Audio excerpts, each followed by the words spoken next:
Hey guys, it's me Rymiahlifestylee and it's rymiahlifestylee and welcome back to my channel. And in today's video, we're going to be doing a sophomore advice video. So I just graduated my sophomore year and I'm going into my junior year, and I'm just looking to give you guys some tips and advice for those upcoming sophomores. Little heads up, everything that I am stating will be listed on my phone, so if I look down, that is the reason why. And I also want to say, so last year I made a whole list and whole reasoning, but this year I'm getting some help from ChatGPT, but I'm gonna also answer these questions and with my own experience and advice, but they're giving me, like, you know, stuff to give out to you guys. Okay, so the first topic is avoid drama. So touching on the first one, don't feel like you have to pick sides in every argument. That, for me, when I say avoid drama, don't feel like you have to pick sides in an argument. Just stay out the way. Like, you don't want to be in somebody's, like, in the middle of somebody's mess, and yet alone having to get on, you know, hop on a train with the mess. If it has nothing to do with you, my advice to you is just stay out of it. Protect your peace. Not every situation deserves your attention. I'm very heavy on that. Like, protect your peace, y'all. As y'all know, when I came into when I started my sophomore year, I was at one school, and then my second semester I was at the next school. Anyway, more of the story, protect your peace. Now if someone is bothering you, speak up, do something about it. But if someone is saying something that you can avoid, like, stay away from it. If someone is telling you, oh, we should do this, and you know it's not good, stay away from it. Your peace should be your number one. School is already stressful enough. Extra stuff is just so unnecessary, and I don't suggest anyone get involved in anything that's unnecessary and extra. Walk away from unnecessary conflicts. It shows that you're confident and not weak.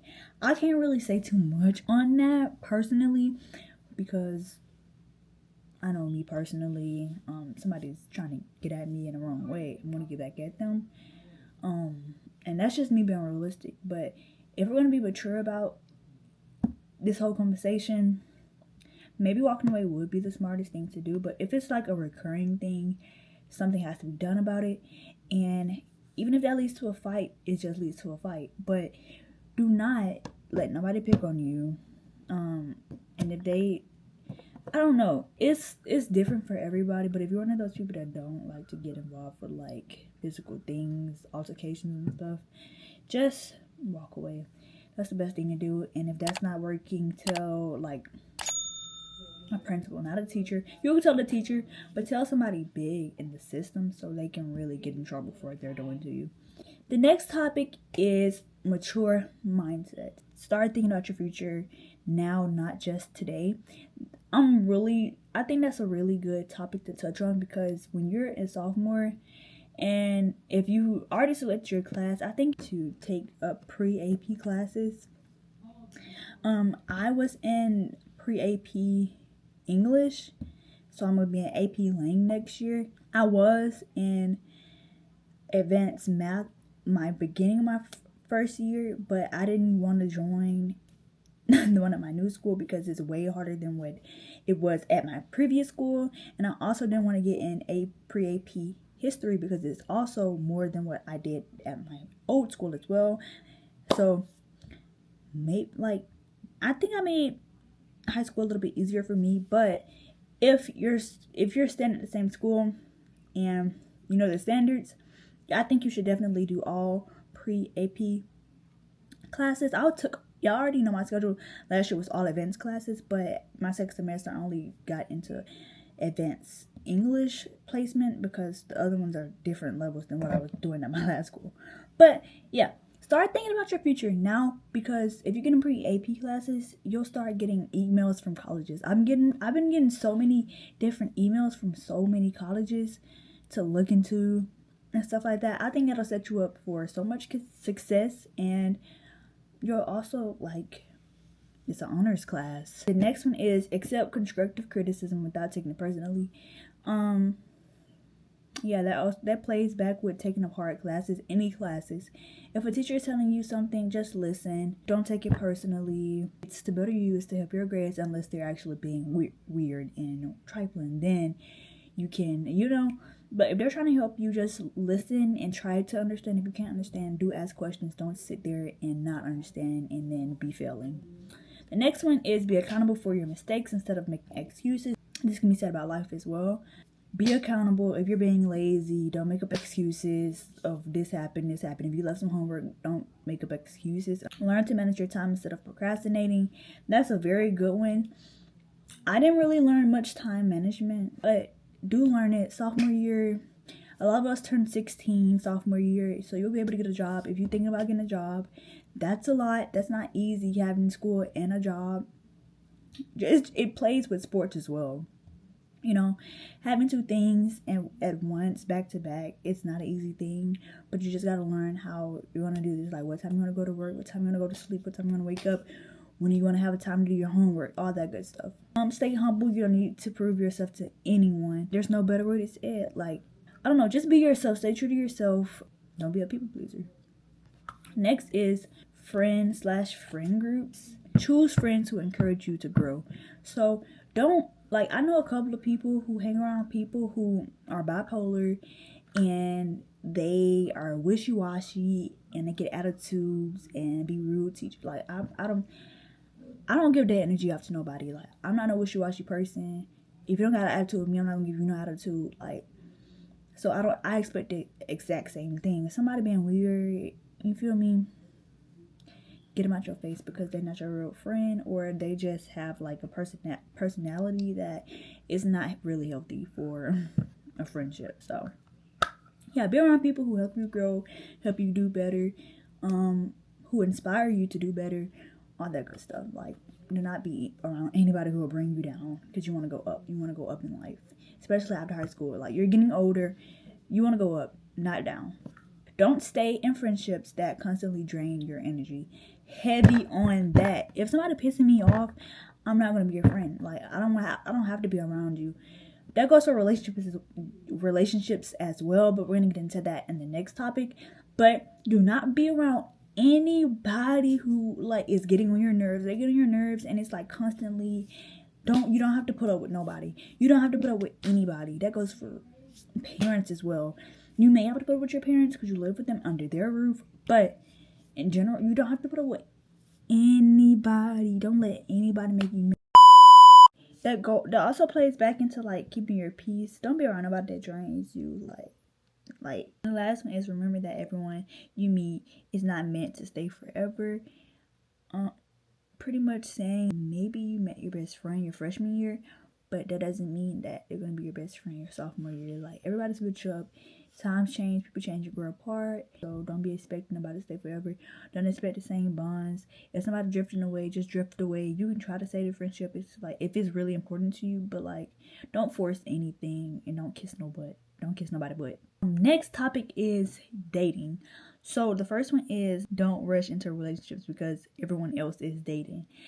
Now, this can be said about going on 2-man with friend. Just because your friend, okay, that's cool. I mean, yeah, I'm not gonna say too much on 2-man, but just because everybody else they know me, you should just rush into a relationship, because relationships are something that's serious, and you just you're not taking it serious, but the other person may be taking it serious, and you may hurt somebody in the process if you're not serious and you just want to date because somebody else is dating.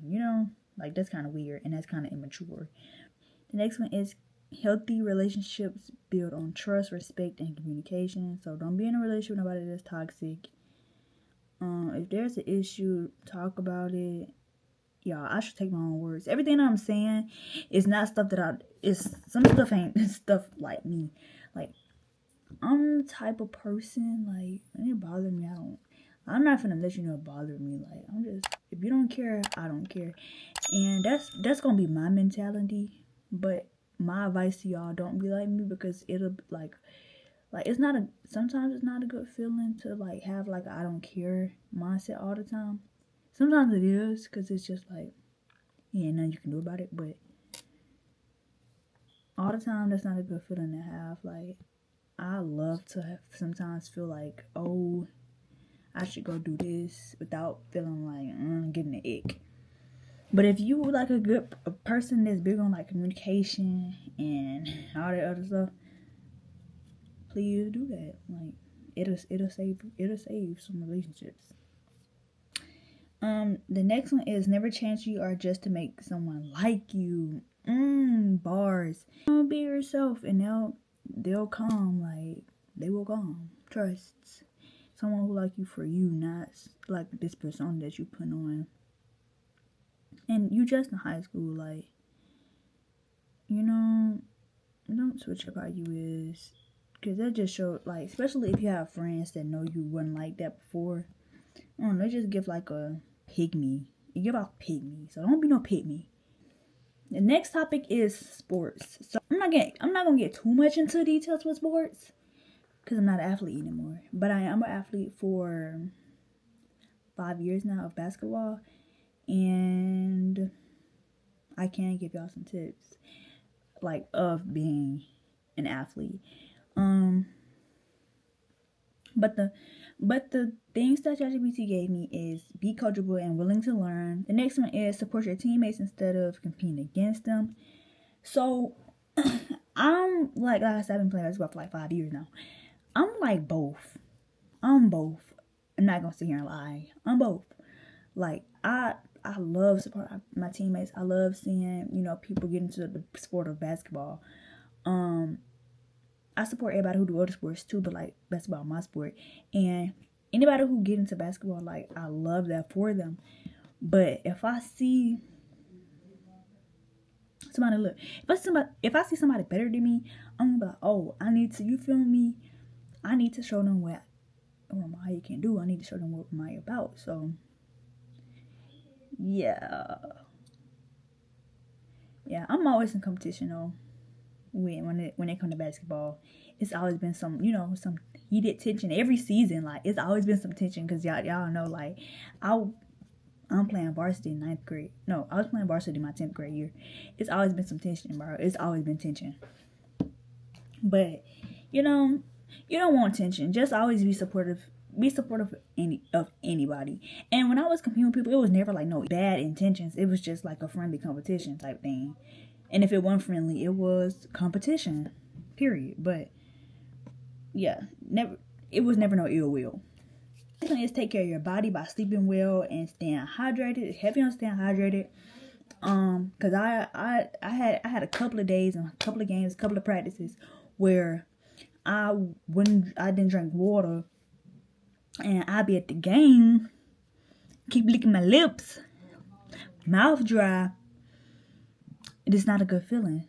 But I mean, they give us water. We have water, but like, you want to be hydrated days prior before your games, days prior, because you can't just drink water the same day and expect your body to be hydrated. It's not. It need to be settled in. So yeah, please do that. Stay hydrated. And then the last one is, don't let one bad game define your season. So, I don't know what better way can I sum that up. Like, it's not the end of the world after that one game. Like, there's always going to be somebody bigger, better than you. And there's nothing you can do about it but grow and get better at what you do so you can be in that position. But the next topic is grades. Keep up with your assignments instead of waiting to the last minute. That's a very smart idea. Like, you wait till the last minute. You're going to be happy. Like, waiting to the last minute is waiting for another assignment to come in, basically. There's no point in waiting to the last minute unless you have nothing else to do. Like, I can wait till the last minute because I know how to, get my work done when it's time. And yeah. But if you don't got no good time management when it comes to, like, doing your work, don't wait till the last minute. Yeah. Ask questions when you don't understand anything. Build good study habits before your junior year gets even harder. Use a planner or calendar to stay organized. Remember that one bad grade does not define your intelligence. And then next is community service. I'm not going to really touch on this too much as well because a lot of like schools don't require like community service to graduate, but some do. But volunteer for causes you genuinely care about. Keep track of your service hours. Community service looks great on college and scholarship applications, but it also helps you develop leadership and empathy. Don't wait until your senior year to start earning volunteer hours. That's good for the people who do have to earn it. And then look for opportunities through your school, church, local nonprofits, or community events. I haven't started none of my community service hours. I don't know if it's required at my school that I'm at, but yeah, I do need to get into that. I don't know. I have to look into that. And then some bonus advice to y'all is be kind to teachers. They can become valuable They can become valuable mentors and write recommendation letters for you. Heavy on that. I love a good teacher. All my teachers from my last school, they loved me. They were so sad when I was leaving. I got a whole bunch of their numbers. That's how much they love me. Like, you're not even supposed to have your teacher's numbers, but I'm Mariah, so yeah. And yeah, like when you're trying to get a job, they can definitely write you letters and stuff like that to help you get a job. Save some of your money from your job if you're working. Heavy on that. I can touch on that in another video, but I'm not going to say too much because I have to hurry up and get this out, because I don't want it to keep going off saying it's overheating or whatever. Next is get involved in at least one club or activity outside of class. Heavy on that as well. It'll help like pass the day, and also makes school a little bit funner. Like if you're in theater, you'll be able to perform sometimes. Band, you perform. Spanish, you learn a new language. You may go on trips. I have so many classes in my new school. I did sign up for the cooking class. They cook in there and they be eating. Y'all know I love to eat. And that class also is a class where you get to like have the babies and take the babies home. They be crying and whatnot. And yeah. And then, yeah, it's just also fun to do, different stuff. Next is start building a resume with leadership, volunteers, and achievements. I started making resumes 9th grade year, when I made different portfolios. And then the last one is make memories, but don't sacrifice your future for temporary fun. I'm gonna touch on that a little bit while I still got time. Basically to summarize that up is you can have fun in high school, do stuff that you probably have no business doing, but if it's gonna mess you up in the long run, if it's gonna shift your future from what it should be aligned to, like teen pregnancy, like yeah, it may be fun in the moment or whatever, but it'll affect you in the long run. Getting to college will be way harder. That'll really just mess up your life unless I don't know. I can't really speak on it because I have to have experience to speak on it, and I don't have experience. So yeah, like don't do nothing that's gonna mess you up and it's only temporary. Don't do nothing that's gonna mess you up permanently. That's only temporary. And yeah, and then to summarize this video up, they left a sweet message for y'all, and I'm gonna read it to y'all. It says, sophomore year is a great time to grow. You don't have to have everything figured out, but if you stay focused, surround yourself with good people, and keep working towards your goals, it will set yourself up for a much smoother junior and senior year. Good luck, and you got this. 100% agree. Y'all got this. Lock in. Y'all got, you're not a freshman no more. You're not fresh meat anymore. You gotta lock in. Freshman year kind of felt like a grade in middle school, but we do it with the big cats. But it's not like that. Now you take pre-ACT tests and a lot of other stuff. So lock in. You guys got this, and I hope you do good this year. But with that being said, this is the end of this video. If you guys enjoyed the video, make sure you give it a big thumbs up and subscribe to my channel down below, and turn on your post notification bells so you get notified whenever I drop a video. And I am out. Bye guys.